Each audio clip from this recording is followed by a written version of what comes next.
할머니 글씨 모르시죠? 제가 대신 써드릴게요. 그 여자가 내 앞에 펼쳐놓은 서류를 가리키며 환하게 웃었습니다. 마치 어린아이를 달래듯 천천히 또박또박 말하는 목소리였습니다. 하지만 저는 그 눈빛을 놓치지 않았습니다. 웃음 뒤에 숨은 차갑고 계산적인 시선을요. 영상을 보시고 여러분의 생각을 댓글로 공유해주세요. 좋아요와 구독으로 채널을 응원해주세요. 저는 박순덕, 올해 73입니다. 서울 은평구 화신빌라 201호에서 혼자 삽니다. 남편 고인이 된 지도 벌써 15년째네요. 자식 없이 둘이 살다가 이제는 혼자 남았습니다. 동네 사람들은 저를 폐지 줍는 할머니쯤으로 알고 있습니다. 매일 아침 낡은 손수레를 끌고 나가 골목골목을 다니며 박스를 줍는 제 모습이 그렇게 보였을 겁니다. 가끔 마주치는 이웃들은 고개를 까딱이거나 아예 눈을 마주치지 않고 지나갑니다. 불쌍한 노인네. 그들의 시선이 그렇게 말하고 있다는 걸 저는 압니다. 하지만 상관없었습니다. 저는 제가 누구인지 알고 있으니까요. 그날도 평범한 아침이었습니다. 5월의 햇살이 좁은 골목 사이로 비스듬히 들어오고 빌라 앞 느티나무 그늘 아래 평상에는 동네 할아버지들이 옹기종기 모여 장기를 두고 있었습니다. 저는 손수레를 끌고 골목 어귀를 돌아서는데 갑자기 빌라 입구에 무언가 걸려있는 게 보였습니다. 빨간 바탕에 노란 글씨로 쓰인 현수막. 화신빌라 재건축 확정. 10배 보상. 새 아파트 입주 보장. 순간 걸음이 멈췄습니다. 재건축? 이 낡은 빌라를? 주변을 둘러보니 이미 주민들이 현수막 앞에 모여들어 웅성거리고 있었습니다. 야, 진짜래. 구청에서 승인 났대. 10배 보상이면 우리 최소 2억씩은 받는 거 아냐? 새 아파트 32평형 보장이라잖아. 완전 대박이네. 흥분한 목소리들이 뒤섞였고 누군가는 이미 휴대폰을 꺼내 사진을 찍고 있었습니다. 저는 현수막을 한참 바라봤습니다. 뭔가 이상했습니다. 이 동네가 재건축 구역이었나? 40년 전 남편과 이 땅을 샀을 때부터 지금까지 구청에서 그런 이야기를 들어본 적이 없었습니다. 그날 오후 빌라 1층 경로당에서 주민 설명회가 열렸습니다. 좁은 공간에 사람들이 빼곡히 들어차 더운 숨을 내쉬었고 앞쪽에는 양복을 말끔하게 차려입은 남자 하나가 서 있었습니다. 나이는 40 중반쯤 돼 보였고 헤어젤로 단정히 넘긴 머리와 반짝이는 구두가 이 낡은 빌라와 어울리지 않았습니다. 안녕하십니까, 주민 여러분. 저는 태양건설 대표 강민재입니다. 그가 환한 미소를 지으며 말했습니다. 목소리는 부드러웠지만 어딘가 기름기가 흐르는 듯한 느낌이었습니다. 축하드립니다. 여러분의 화신빌라가 드디어 재건축 1순위 구역으로 최종 확정되었습니다. 이제 낡은 빌라는 안녕, 반짝이는 새 아파트에서 새로운 인생을 시작하시는 겁니다. 짝짝짝 박수 소리가 터져 나왔습니다. 301호 박 할아버지는 손뼉을 치며 웃었고 옆집 김 할머니는 눈물을 글썽이기까지 했습니다. 저는 맨 뒤쪽 구석 의자에 조용히 앉아 그 광경을 지켜봤습니다. 손은 무릎 위에 가지런히 모으고 표정은 담담하게 유지했습니다. 하지만 눈만은 날카롭게 강민재라는 남자의 모든 움직임을 놓치지 않았습니다. 강민재 옆에는 젊은 여자 한 명이 서 있었습니다. 30대 중반쯤으로 보이는 그녀는 정갈한 흰 블라우스에 검은 치마를 입고 머리를 한 갈래로 묶은 채 공손한 미소를 짓고 있었습니다. 안녕하세요. 저는 조합 사무국 이소희입니다. 궁금하신 점은 언제든 편하게 물어봐 주세요. 친절해 보였습니다. 아주 친절해 보였습니다. 하지만 저는 그녀가 몇몇 노인들을 바라보는 눈빛을 포착했습니다. 그 눈에는 이 사람들은 아무것도 모른다는 확신이 담겨 있었습니다. 강민재가 빔 프로젝터를 켜자 벽에 화려한 아파트 조감도가 떴습니다. 보십시오. 이게 바로 여러분이 입주하실 32평형 신축 아파트입니다. 헬스장, 수영장, 키즈카페까지 다 갖춰진 최고급 단지죠. 비용은요? 우리가 돈 얼마나 내야 해요? 303호 최 할머니가 불안한 목소리로 물었습니다. 걱정 마십시오.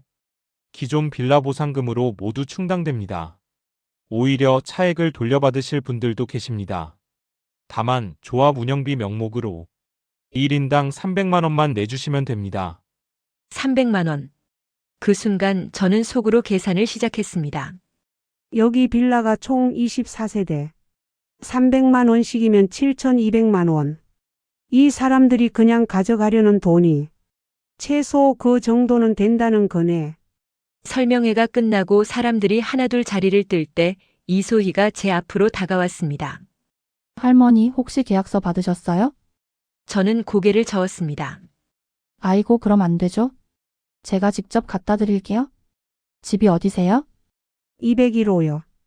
아, 2층이시네요? 괜찮으시면 지금 같이 올라가서 서류 정리해 드릴까?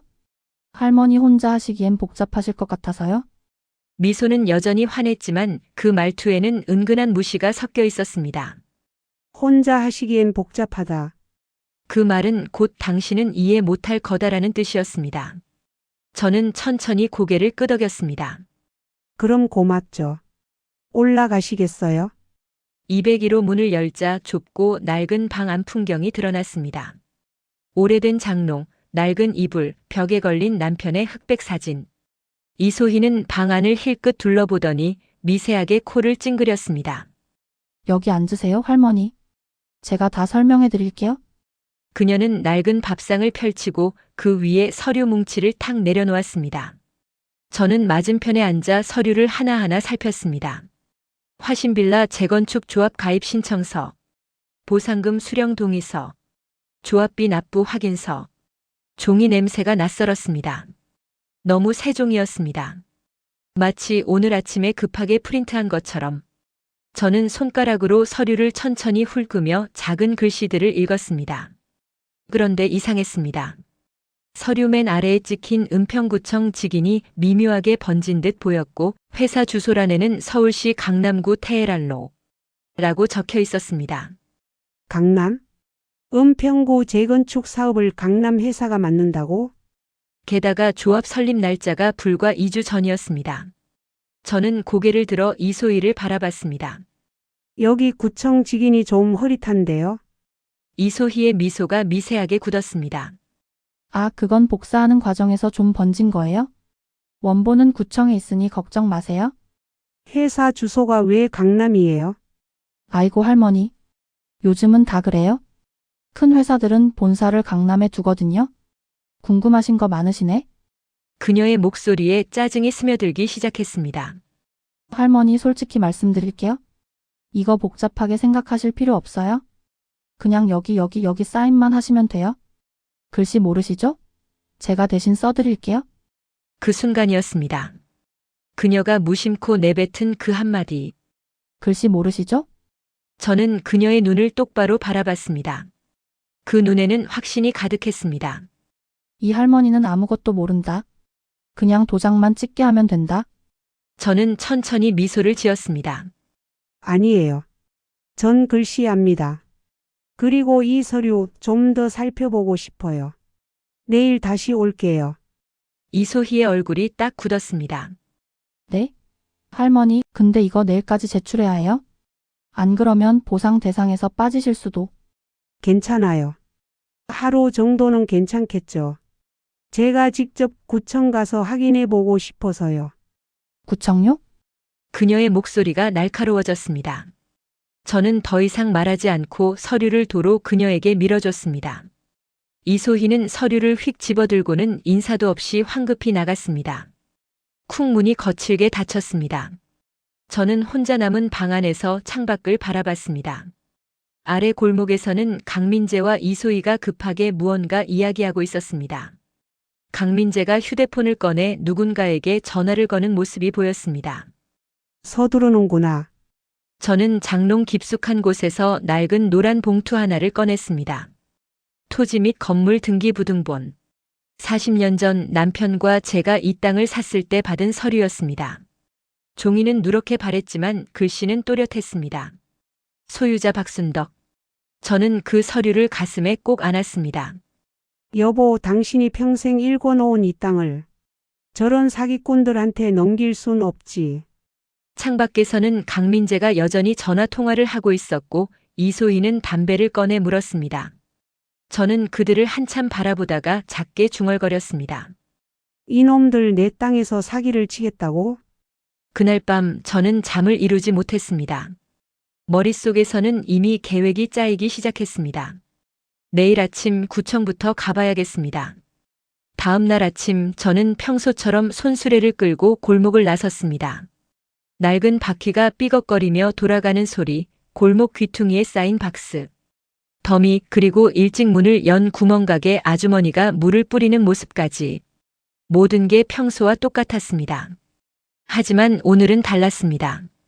손수레 안에는 박스가 아니라 낡은 천보자기에 싼 서류 뭉치가 들어 있었습니다.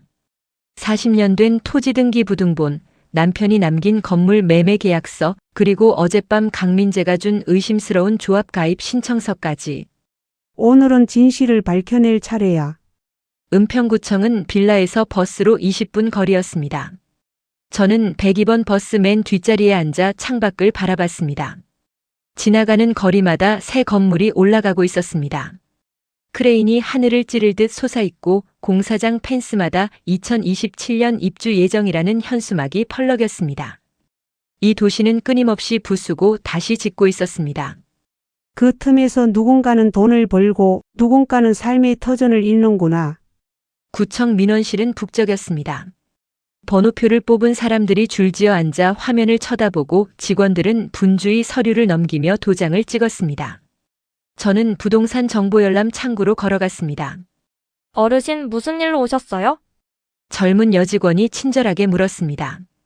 화신빌라 재건축 확정 여부를 확인하고 싶어서요. 화신 빌라요? 주소가 어떻게 되세요? 은평구 응암동 523-8번지요. 직원이 컴퓨터를 몇 번 두드리더니 고개를 갸우뚱했습니다. 어르신, 여기 재건축 승인 기록이 없는데요? 구역 지정도 안 되어 있고요. 순간 제 심장이 쿵 내려앉았습니다. 네? 그럼 재건축이 확정된 게 아니라는 말씀이세요? 네, 은평구 전체 재건축 구역을 찾아봐도 이 주소는 없어요. 혹시 잘못 들으신 거 아니에요? 저는 가방에서 강민재가 준 서류를 꺼내 펼쳤습니다. 이 서류에 구청 직인이 찍혀 있는데요.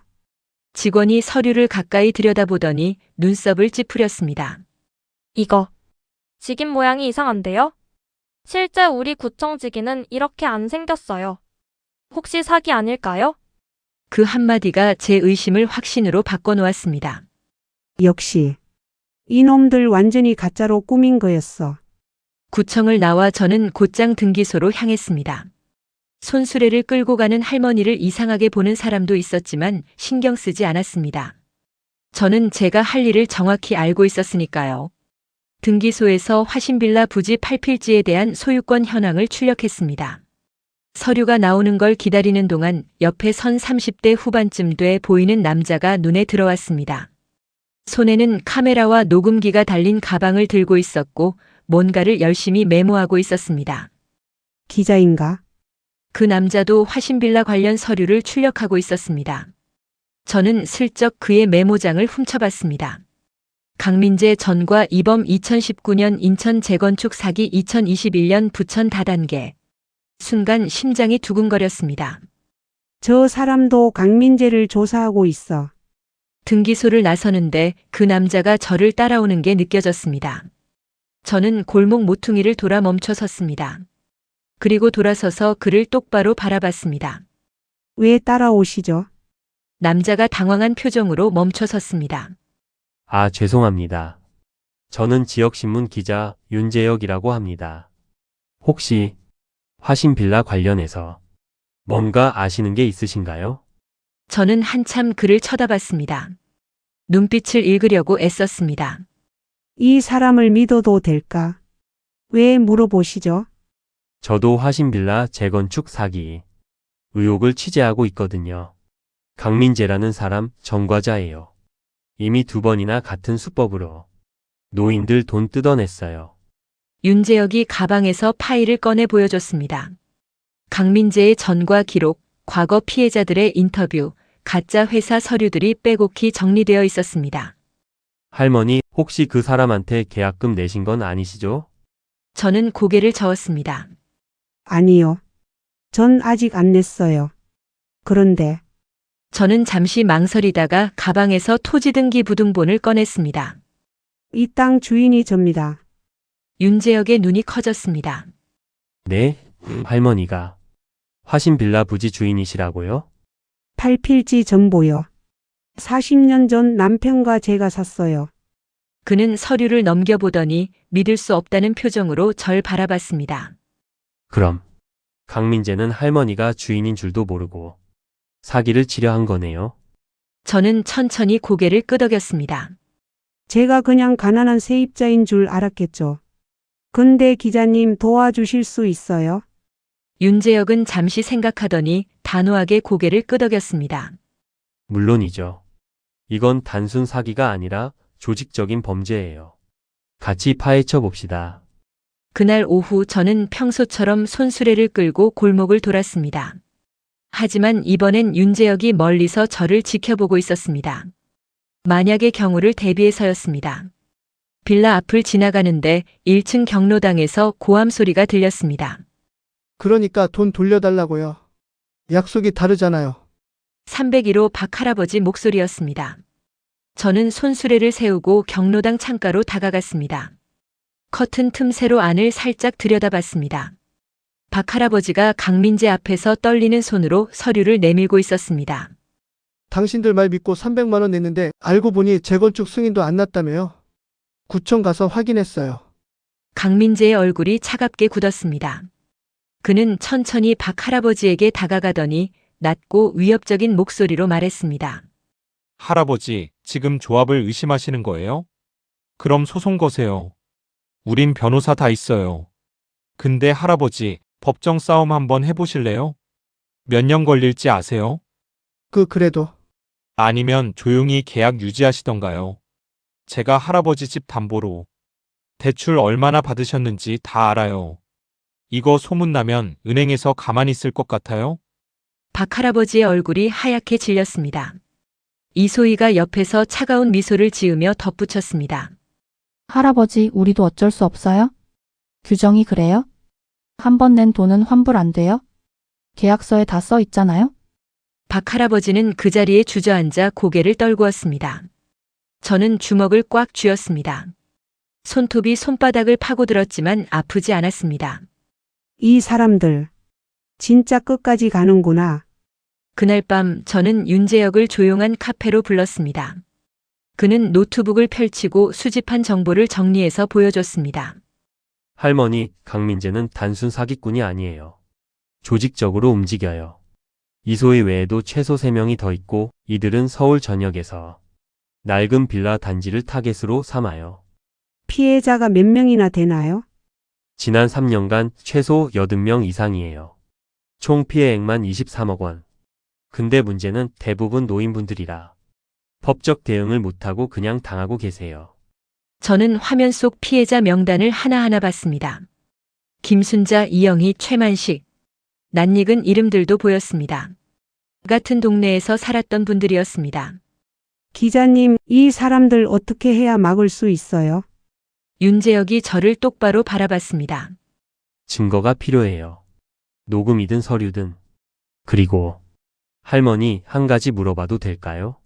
물어보세요. 화신 빌라 부지. 할머니 혼자 소유하신 거예요? 다른 공동 소유주는 없고요? 저는 고개를 끄덕였습니다. 팔필지 전부 제 명의예요. 남편이 돌아가시면서 전부 제 이름으로 바꿨어요. 윤재혁이 뭔가 깨달은 듯 눈을 빛냈습니다. 그럼 강민재는 실제 땅 주인이 누군지도 모르고 사기를 치고 있는 거네요. 이거 완전히 역이용할 수 있어요. 어떻게요? 할머니가 직접 나서시는 거예요. 주민들 앞에서 진짜 주인이 누구인지 밝히고 강민재를 법정에 세우는 거죠. 저는 차가운 커피잔을 손으로 감쌌습니다. 내가 직접 나서야 하나? 두려웠습니다. 평생을 조용히 눈에 띄지 않게 살아왔는데 이제 모든 사람 앞에 서야 한다니. 하지만 박 할아버지의 주저앉은 모습이 떠올랐습니다. 강민재의 차갑게 웃는 얼굴이 이소희의 무시하는 눈빛이. 아니야. 더 이상 숨어 있을 순 없어. 저는 고개를 들어 윤재혁을 바라봤습니다. 좋아요. 하겠어요. 근데 증거를 더 모아야 해요. 확실하게. 윤재혁이 미소를 지었습니다. 제가 도와드릴게요. 우리 함께 끝까지 가봅시다. 카페를 나서는데 윤재혁이 휴대폰을 보더니 갑자기 표정이 굳었습니다. 할머니, 이거 보세요. 그가 화면을 돌려 보여줬습니다. 등기소에서 방금 출력한 문서였습니다. 화신빌라 부지 소유권 이전 신청인 강민재. 제 심장이 멎는 것 같았습니다. 이게 무슨 소리예요? 강민재가 할머니 명의를 위조해서 소유권 이전을 시도하고 있어요. 할머니 이제 시간이 없어요. 강민재가 위조 서류로 소유권을 넘기려고 하는데 이게 통과되면 법적으로 복잡해져요. 내일 아침 은행부터 가셔야 해요. 은행은 왜요? 할머니가 가지고 계신 모든 원본 서류를 안전하게 보관해야 해요. 집에 두면 위험해요. 그 말에 등골이 서늘해졌습니다. 위험하다고? 다음 날 아침 일찍 저는 윤재혁과 함께 은행으로 향했습니다. 손에는 낡은 천보자기에 싼 서류 뭉치가 들려 있었습니다. 토지등기 부등본, 건물 매매 계약서, 남편의 유언장, 그리고 40년 동안 꼬박꼬박 납부한 재산세 영수증까지. 은행 직원이 서류를 하나하나 확인하더니 놀란 표정으로 저를 바라봤습니다. 어르신, 이 땅 시세가 지금 얼마인지 아세요? 모르겠는데요. 감정가로 최소 80억은 넘어요. 재건축 가능 지역이면 120억도 가능하고요. 순간 숨이 멎는 것 같았습니다. 80억? 남편과 제가 500만 원에 샀던 그 황무지가 이제 80억이라니. 윤재혁이 옆에서 조용히 말했습니다. 그래서 강민재가 눈독 들인 거예요. 주인이 누군지 모르니까 무지한 노인들 속여서 땅을 빼앗으려 한 거죠. 저는 서류를 은행 금고에 넣고 나서야 조금 안심이 되었습니다. 하지만 그 안심은 오래가지 못했습니다. 오후 저는 평소처럼 손수레를 끌고 집으로 돌아왔습니다. 그런데 빌라 입구에 낯선 차가 한 대 서 있었습니다. 검은색 SUV. 이소희가 타고 다니던 차였습니다. 왜 여기 있지? 가슴이 두근거렸지만 태어난 척 계단을 올라갔습니다. 201호 문 앞에 서는데 문이 살짝 열려 있었습니다. 잠금 장치가 부서져 있었습니다. 누가 들어왔어? 심장이 쿵쾅거렸습니다. 떨리는 손으로 문을 밀고 들어가니 집안이 난장판이었습니다. 장롱 서랍은 모두 열려 있었고 이불은 뒤집혀져 있었으며 남편 사진 액자까지 바닥에 떨어져 유리가 깨져 있었습니다. 찾았어? 거실에서 강민재의 목소리가 들렸습니다. 저는 천천히 고개를 들었습니다. 강민재와 이소희가 제 집 안에 버젓이 서 있었습니다. 강민재는 소파에 앉아 다리를 꼬고 있었고 이소희는 부엌 서랍을 뒤지고 있었습니다. 당신들 누가 남의 집에 들어오라고 했어요? 제 목소리는 떨리지 않았습니다. 오히려 차가웠습니다. 강민재가 비웃듯 웃었습니다. 남의 집? 할멈, 여기 곧 우리 땅 될 곳인데 뭐가 문제요? 어차피 재건축되면 다 부술 건데. 재건축은 무슨? 구청에 확인해 봤어요. 승인 같은 거 없더라고요. 그 순간 강민재의 얼굴이 싹 굳었습니다. 뭐? 구청에 갔다고? 네. 등기소도 갔어요. 당신이 소유권 위조하려는 것도 다 알아요. 이소희가 부엌에서 나오며 날카롭게 물었습니다. 할멈, 지금 우릴 협박하는 거야? 강민재가 천천히 일어났습니다. 그의 눈빛이 차갑게 식었습니다. 토지등기 부등본 어디 있어? 내놔. 없어요. 거짓말하지 마. 40년 전 서류라며? 이 집 어딘가 있을 거야. 강민재가 다시 장롱을 뒤지기 시작했습니다. 옷가지들이 바닥에 팽개쳐졌습니다. 저는 가슴속에서 분노가 끓어오르는 걸 느꼈습니다. 하지만 참았습니다. 참아. 지금은 증거를 모을 때야. 저는 슬쩍 가방 안으로 손을 넣었습니다. 윤재혁이 아침에 건네준 초소형 녹음기가 만져졌습니다. 조용히 녹음 버튼을 눌렀습니다. 강민재가 한참을 뒤지다가 결국 아무것도 찾지 못하자 화를 냈습니다. 이 할멈 어디 숨겨놨어? 은행 금고? 아니면 다른 곳? 찾고 싶으면 찾아보세요. 난 모르겠어요. 강민재가 제 앞으로 성큼 다가왔습니다. 할멈 지금 장난하는 거야? 내가 누군지 알아? 나한테 덤비면 어떻게 되는지 알아? 협박인가요? 협박? 이건 경고야. 할멈이 계속 우리 일 방해하면 박 할아버지처럼 될 거야. 아니, 더 심하게. 이소희가 옆에서 차갑게 덧붙였습니다. 할머니 여기서 혼자 사시잖아요? 자식도 없고. 만약 여기서 넘어져서 다치시면 누가 알겠어요? 그 말에 온몸에 소름이 돋았습니다. 하지만 저는 그들을 똑바로 바라봤습니다. 그래요. 저 혼자 삽니다. 근데 당신들 한 가지 모르는 게 있어요. 뭔데? 이 땅 주인이 누군지. 강민재가 비웃었습니다. 주인? 낡은 빌라 주인이 뭐가 중요해? 어차피 다 재건축되면. 재건축은 주인 동의 없이는 못해요. 그리고 이 땅 팔필지 전부 한 사람 소유예요. 그게 누군데? 저는 천천히 미소를 지었습니다. 그건 때가 되면 알게 되겠죠. 강민재의 얼굴이 일그러졌습니다. 이소희 나가자. 이 할멈 정신 돌아올 때까지 내버려둬. 그들이 나가면서 강민재가 마지막으로 돌아서며 말했습니다. 할멈, 마지막으로 충고할게. 내일까지 조용히 있어. 그리고 계약서에 사인해. 안 그러면 그는 말을 끝내지 않았습니다. 하지만 그 위협은 분명했습니다. 문이 쾅 닫히고 계단을 내려가는 발소리가 점점 멀어졌습니다. 저는 주저앉아 녹음기를 꺼냈습니다. 떨리는 손으로 재생 버튼을 눌렀습니다. 내가 누군지 알아? 나한테 덤비면 어떻게 되는지. 박 할아버지처럼 될 거야. 아니, 더 심하게. 여기서 넘어져서 다치시면 누가 알겠어요? 다 녹음되어 있었습니다. 제 손이 더 이상 떨리지 않았습니다. 이제 증거가 생겼어. 저는 곧장 윤재혁에게 전화했습니다. 기자님 녹음했어요. 협박하는 것 전부 다. 할머니 괜찮으세요? 다친 데는 없어요? 괜찮아요. 근데 이제 어떻게 해야 해요? 내일 아침 9시에 구청 앞에서 만나요. 제가 변호사 한 분 섭외했어요. 정식으로 민원 넣고 경찰에 신고할 거예요. 경찰이 믿어줄까요? 녹음 파일이 있잖아요. 게다가 강민재 전과 기록도 있고 충분해요. 전화를 끊고 나서 저는 바닥에 떨어진 남편 사진을 주워들었습니다. 깨진 유리 틈 사이로 남편의 얼굴이 보였습니다. 여보, 내가 잘하고 있는 거 맞죠? 조용한 방 안에서 제 목소리만 울렸습니다. 다음 날 아침 은평구청 앞. 저는 윤재혁 그리고 정장을 입은 여자 변호사와 함께 민원실로 들어갔습니다. 변호사가 두툼한 서류 뭉치를 내밀며 말했습니다. 화신빌라 재건축 사기 의혹 건으로 정식 민원을 제기합니다.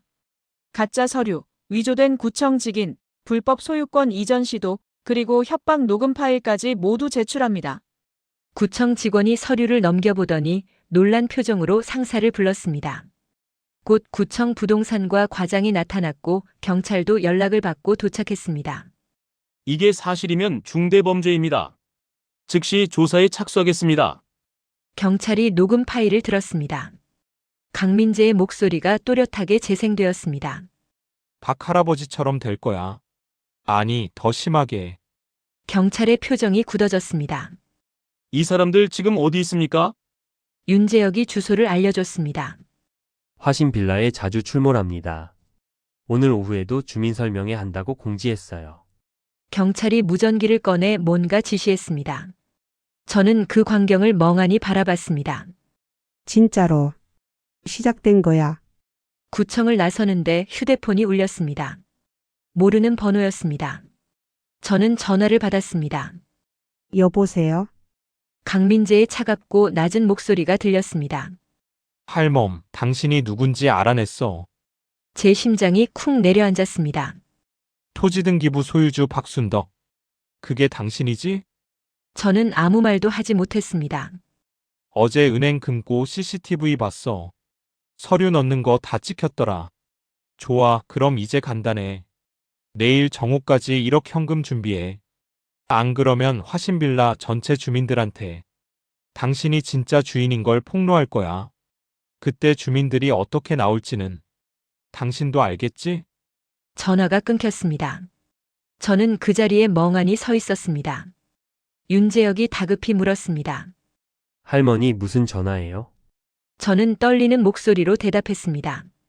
강민재가 제가 누군지 알아냈대요. 내일까지 1억 내놓으라고. 윤재혁의 얼굴이 굳었습니다. 그 순간 저는 깨달았습니다. 이제 더 이상 뒤로 물러설 곳이 없다는 걸. 전쟁이 시작되었다는 걸. 다음 날 정오가 다가오고 있었습니다.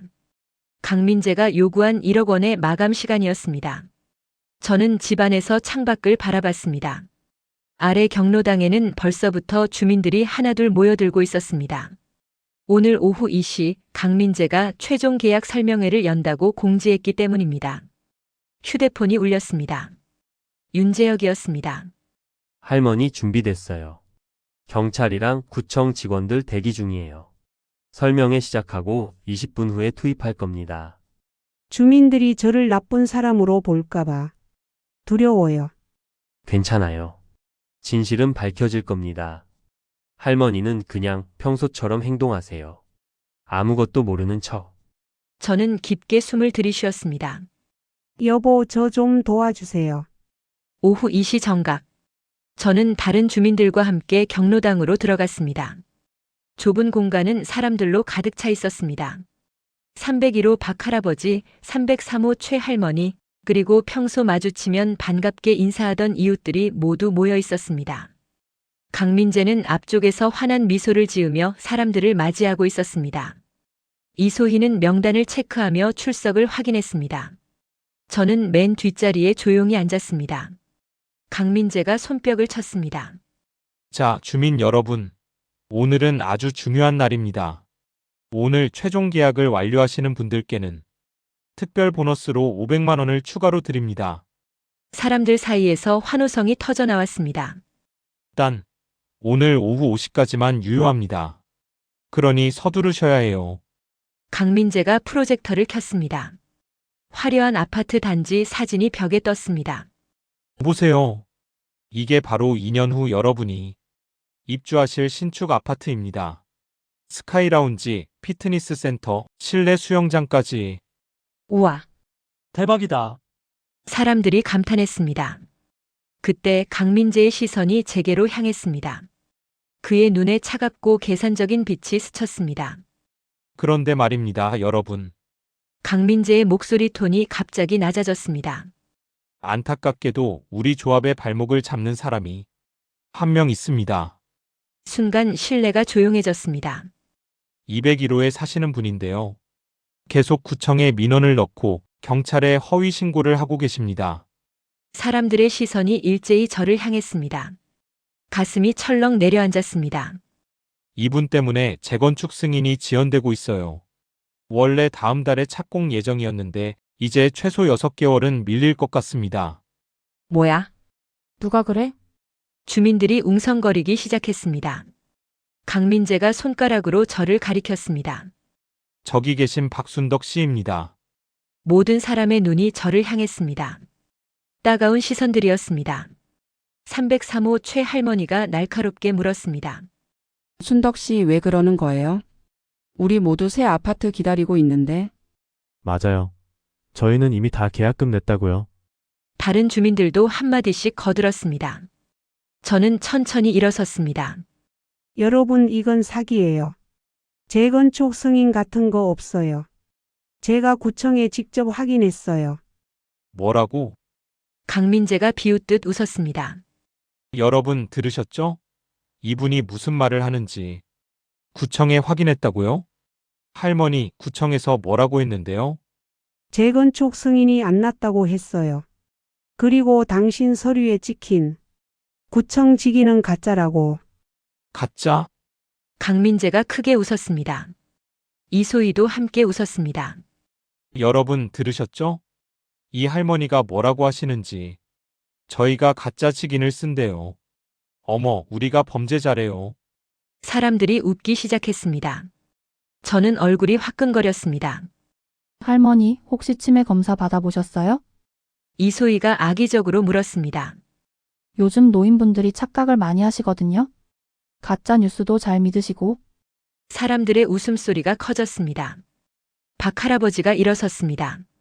순덕 씨 미안한데 당신 혼자 때문에 우리 다 피해보면 안 되잖아요. 제발 그만 좀 해요. 그래요. 싫으면 당신 혼자 계약 안 하면 되잖아요. 주민들의 목소리가 점점 거세졌습니다. 저는 그 자리에 서서 그들을 바라봤습니다. 평생을 이웃으로 살아온 사람들. 김치를 나눠 먹고 명절이면 인사하던 사람들. 이제 저를 이상한 사람 취급하고 있었습니다. 이게 내가 원했던 건가? 눈물이 날 것 같았습니다. 강민재가 다시 입을 열었습니다. 여러분, 저도 이해합니다. 박순덕 씨도 혼란스러우실 거예요. 나이 드시고 혼자 사시니까. 그래서 제가 특별히 그때였습니다. 경로당 문이 열렸습니다. 2명의 경찰관이 들어왔습니다. 은평경찰서입니다. 강민재 씨 계십니까? 순간 신뢰가 얼어붙었습니다. 강민재의 얼굴이 하얗게 변했습니다. 네. 무슨 일로? 경찰 뒤로 구청 직원 2명이 들어왔습니다. 그리고 윤재혁이 노트북을 들고 들어왔습니다. 윤재혁이 프로젝터에 자신의 노트북을 연결했습니다. 잠깐, 당신 누구야? 무슨 권한으로? 강민재가 소리쳤습니다. 저는 지역신문 기자 윤재혁입니다. 그리고 이분들은 은평구청 부동산과 직원분들이십니다. 구청 직원이 앞으로 나왔습니다. 주민 여러분, 저희가 긴급히 알려드릴 사항이 있습니다. 화면이 바뀌었습니다. 강민재의 얼굴 사진이 떴습니다. 그 아래에는 전과 기록이 빼곡히 적혀 있었습니다. 강민재 45세 사기죄 2회 유죄 2019년 인천 재건축.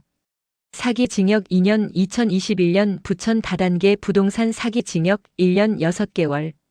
주민들 사이에서 웅성거림이 터져 나왔습니다. 뭐야? 저 사람 전과자였어? 강민재가 소리쳤습니다. 이건 조작이야. 완전히 조작. 조작이 아닙니다. 경찰이 단호하게 말했습니다. 저희가 확인한 결과 강민재 씨와 이소희 씨는 조직적으로 재건축 사기를 벌여온 전과자들입니다. 화면이 다시 바뀌었습니다. 이번에는 가짜 구청 직인 사진이 떴습니다. 진짜 직인과 비교 사진도 함께 보였습니다. 여러분이 받으신 계약서의 구청 직인은 모두 위조된 것입니다. 뭐? 그럼 우리가 낸 돈은? 주민들이 패닉에 빠지기 시작했습니다. 구청 직원이 차분하게 설명했습니다. 은평구청에는 화신빌라 재건축 승인 신청 자체가 없습니다. 이 모든 것이 사기입니다. 그때 박 할아버지가 떨리는 목소리로 물었습니다. 그럼 우리가 낸 300만 원은 어떻게 되는 겁니까? 경찰이 대답했습니다. 수사를 통해 피해금을 환수하도록 최선을 다하겠습니다. 그리고 경찰이 저를 바라봤습니다. 박순덕 씨께서 결정적인 증거를 제공해 주셨습니다. 협박 녹음 파일 덕분에 긴급 체포 영장을 받을 수 있었습니다.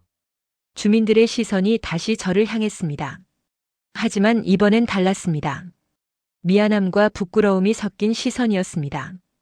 윤재혁이 다시 화면을 바꿨습니다. 그리고 주민 여러분께 한 가지 더 알려드릴 사실이 있습니다. 화면에 토지 등기 부등본이 떴습니다. 화신빌라가 서 있는 이 땅, 그리고 주변 8필지의 실소 유주는 윤재혁이 잠시 말을 멈추고 저를 바라봤습니다. 저는 천천히 고개를 끄덕였습니다. 박순덕 씨입니다. 경로당 안이 완전히 조용해졌습니다. 아무도 숨소리조차 내지 않았습니다.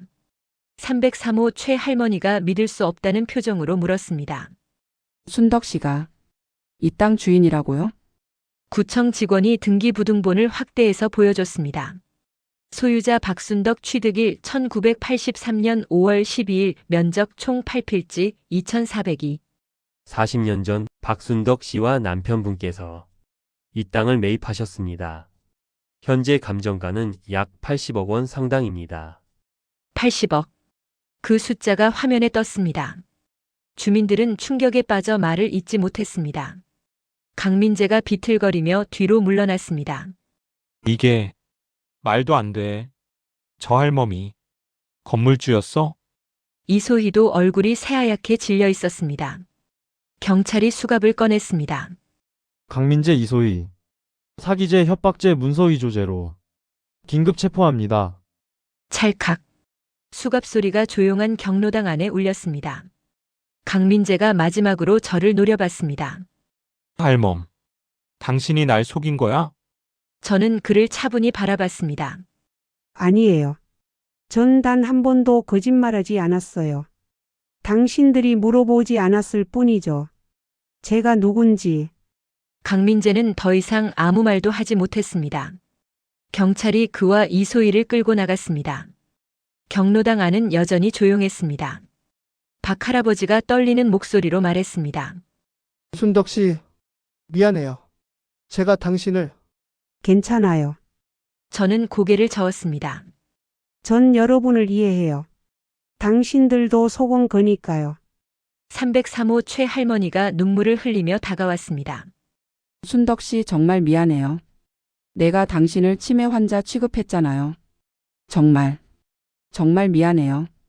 다른 주민들도 하나둘 일어나 저에게 다가왔습니다.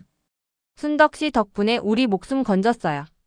당신이 아니었으면 우리 평생 모은 돈 다 잃을 뻔했어요. 저는 그들의 손을 꽉 잡았습니다. 눈물이 흘러내렸습니다. 이번엔 슬픔의 눈물이 아니었습니다. 따뜻함의 눈물이었습니다. 구청 직원이 마지막으로 말했습니다. 박순덕 씨, 만약 원하신다면 정식으로 재건축 조합을 구성하실 수 있습니다. 땅 주인이시니까요. 저는 잠시 생각했습니다. 그리고 주민들을 돌아봤습니다. 여러분, 제가 혼자 결정할 일이 아닌 것 같아요. 이 동네는 우리 모두의 동네니까요. 천천히 투명하게 함께 의논해서 결정해요. 박 할아버지가 고개를 끄덕였습니다. 그래요, 순덕 씨. 이번엔 제대로 정직하게 합시다. 윤재혁이 다가와 작게 속삭였습니다.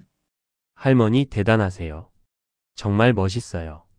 저는 미소를 지었습니다.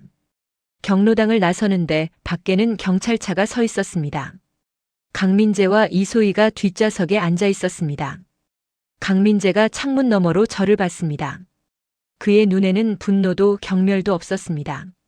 그저 패배감만이 가득했습니다. 저는 그를 마지막으로 바라보고 천천히 고개를 돌렸습니다. 빌라 2층 제 집 창문이 보였습니다.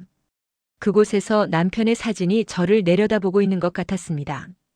여보, 우리 땅 지켰어요. 그리고 이웃들도 지켰어요. 저는 그렇게 중얼거리며 집으로 향했습니다. 그날 밤 저는 오랜만에 깊은 잠을 잤습니다. 40년을 살아온 이 좁은 방, 낡은 장롱, 삐걱거리는 문. 모든 게 그대로였지만 뭔가 달라진 것 같았습니다. 아니, 달라진 건 제 주변이 아니라 바로 저 자신이었습니다. 창문 너머로 아침 햇살이 들어왔습니다. 저는 천천히 일어나 남편의 사진 앞에 섰습니다. 여보, 다 끝났어요. 우리 땅 지켰어요. 그리고 저는 잠시 말을 멈추고 미소를 지었습니다. 이웃들도 지켰어요.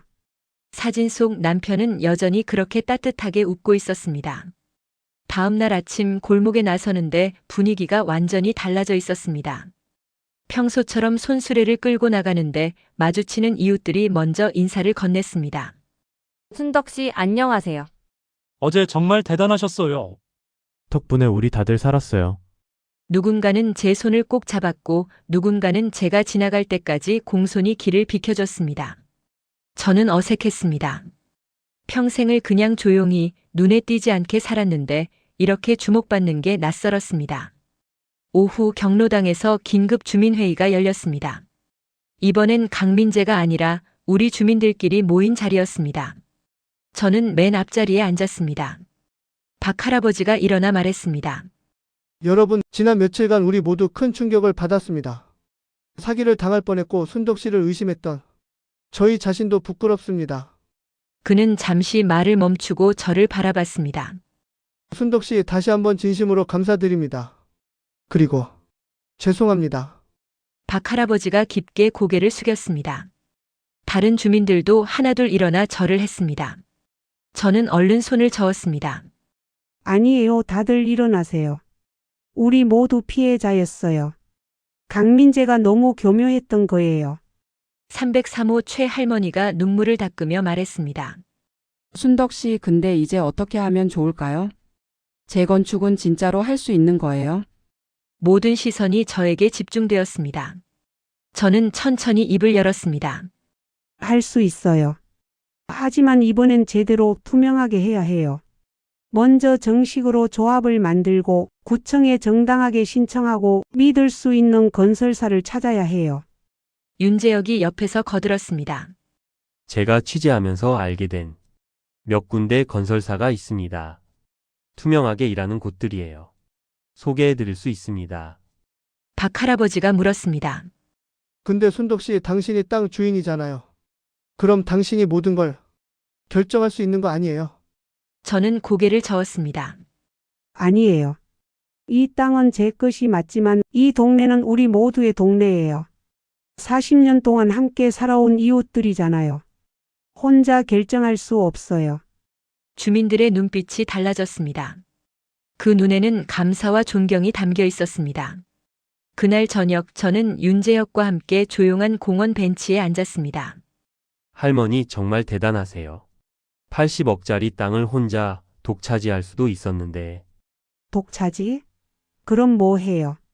그 돈 가지고 어디 가서 혼자 잘 살라고요? 전 여기가 좋아요. 이웃들이 있는 이곳이. 윤재혁이 미소를 지었습니다. 근데 할머니 한 가지 궁금한 게 있어요. 처음부터 계획하신 거예요? 이렇게 될 거라고? 저는 하늘을 올려다봤습니다. 석양이 지고 있었습니다. 아니에요. 처음엔 그냥 두려웠어요. 혼자 맞서야 한다는 게. 근데 기자님을 만나고 주민들이 당하는 걸 보고 나니까 더 이상 숨어 있을 수 없더라고요. 용감하셨어요. 용감한 게 아니라 그냥 해야 할 일을 했을 뿐이에요. 윤재혁이 노트북을 꺼냈습니다. 할머니, 제가 이번 일을 기사로 쓰려고 하는데요.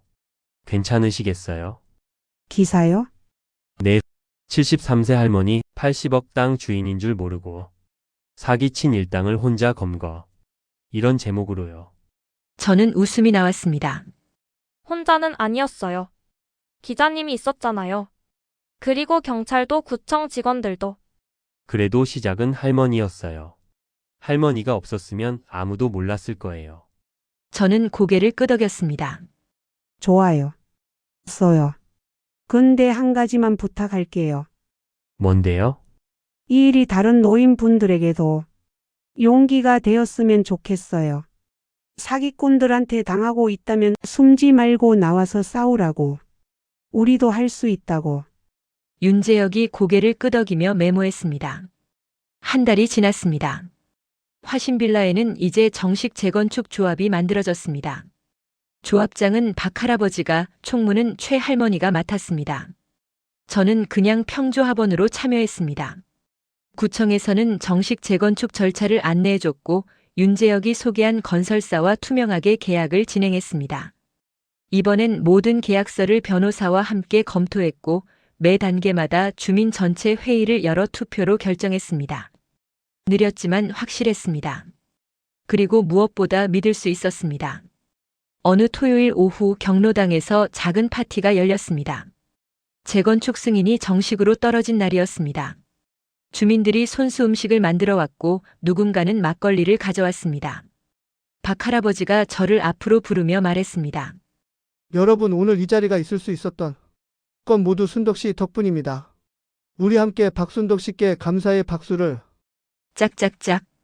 박수 소리가 좁은 경로당을 가득 채웠습니다. 저는 얼굴이 화끈거렸습니다. 아이고, 뭘 이렇게까지. 303호 최 할머니가 제 손을 잡았습니다. 순덕 씨, 앞으로 우리 정말 좋은 이웃으로 지내요. 새 아파트 들어가서도. 그럼요. 당연하죠. 저는 그렇게 대답하며 주변을 둘러봤습니다. 웃고 있는 이웃들의 얼굴. 평생을 함께 살아온 사람들. 한때 저를 의심했지만 이제는 진심으로 감사해주는 사람들. 이게 바로 내가 지키고 싶었던 거야. 파티가 끝나고 저는 혼자 집으로 돌아왔습니다. 201호 문을 열고 들어가니 익숙한 냄새가 났습니다. 오래된 나무 냄새, 세월이 밴 이불 냄새. 저는 장롱에서 낡은 천보자기를 꺼냈습니다. 그 안에는 40년 전 남편과 함께 찍은 사진이 들어 있었습니다. 황무지였던 이 땅을 처음 샀을 때 찍은 사진이었습니다. 사진 속에서 남편은 삽을 들고 웃고 있었고 저는 그의 옆에서 수줍게 미소 짓고 있었습니다. 여보 봐요. 우리가 샀던 그 황무지가 이제 80억이래요. 믿어져요? 저는 사진을 쓰다듬으며 중얼거렸습니다. 당신이 살아있었으면 얼마나 좋았을까. 같이 새 아파트 들어가서 살 수 있었을 텐데. 눈물이 주르륵 흘러내렸습니다. 하지만 슬픔만의 눈물은 아니었습니다. 감사의 눈물이기도 했습니다. 여보 고마워요. 당신이 남겨준 이 땅 덕분에 저도 쓸모 있는 사람이 됐어요. 이웃들도 지킬 수 있었고. 저는 사진을 꼭 안았습니다. 그리고 창밖을 바라봤습니다. 빌라 앞 골목에는 아이들이 뛰어놀고 있었습니다. 할아버지들은 평상에 앉아 장기를 두고 있었고 할머니들은 수다를 떨고 있었습니다.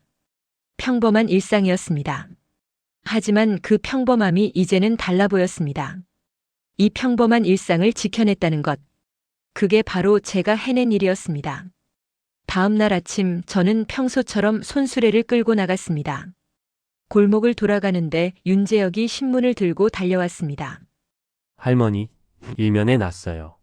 신문 일면에는 큼지막한 제목이 박혀 있었습니다. 73세 할머니의 용기, 재건축 사기단 검거. 80억 토지 주인인 줄 모르고 사기치다 덜미. 그리고 제 사진이 실려 있었습니다. 경로당 앞에서 주민들과 함께 찍은 사진이었습니다. 저는 신문을 받아들고 한참을 들여다봤습니다. 할머니 소감이 어때요? 윤재혁이 물었습니다. 저는 천천히 미소를 지었습니다. 글쎄요. 부끄럽기도 하고 신기하기도 하고. 근데 뭐 이게 다른 분들한테 도움이 된다면 좋죠. 그때 303호 최 할머니가 신문을 들고 달려왔습니다. 순덕 씨, 우리 유명인 됐어. 어머 사진 정말 잘 나왔네. 곧 다른 주민들도 하나둘 모여들었습니다. 우리 동네 영웅이야. 대단해, 순덕 씨. 저는 쑥스러워서 손을 저었지만 마음속으로는 따뜻한 기분이 들었습니다. 이게 바로 가족이구나. 혈연은 아니지만 오랜 세월을 함께 살아온 사람들. 이들이 바로 제 진짜 가족이었습니다. 그날 저녁 저는 혼자 옥상에 올라갔습니다. 화신빌라 옥상은 서울이 한눈에 보이는 곳이었습니다. 석양이 지고 있었고 도시의 불빛이 하나둘 켜지기 시작했습니다. 저는 난간에 기대어 그 풍경을 바라봤습니다. 40년. 제가 이곳에서 살아온 시간이었습니다. 남편과 함께 땅을 사고 빌라가 지어지는 걸 보고 이웃들과 정을 나누고 그 모든 시간이 주마등처럼 스쳐 지나갔습니다. 여보 우리 잘 살았죠? 바람이 불어와 제 머리카락을 흔들었습니다. 그 바람 속에서 남편의 목소리가 들리는 것 같았습니다. 그래, 잘 살았어. 정말 잘 살았어. 저는 눈을 감고 깊게 숨을 들이쉬었습니다. 이제 새로운 시작이었습니다. 재건축이 끝나면 이 빌라는 사라질 것입니다. 하지만 우리가 함께 만들어온 이야기는 남을 것입니다. 그리고 그 이야기는 새 아파트에서도 계속될 것입니다. 저는 박순덕입니다. 올해 73, 서울 은평구 화신빌라에 삽니다. 아니, 살았습니다. 곧 이곳은 사라지고 새 아파트가 들어설 것입니다. 하지만 괜찮습니다. 저는 제가 지키고 싶었던 것을 지켰으니까요. 바로 우리의 존엄과 이웃과 그리고 진실을.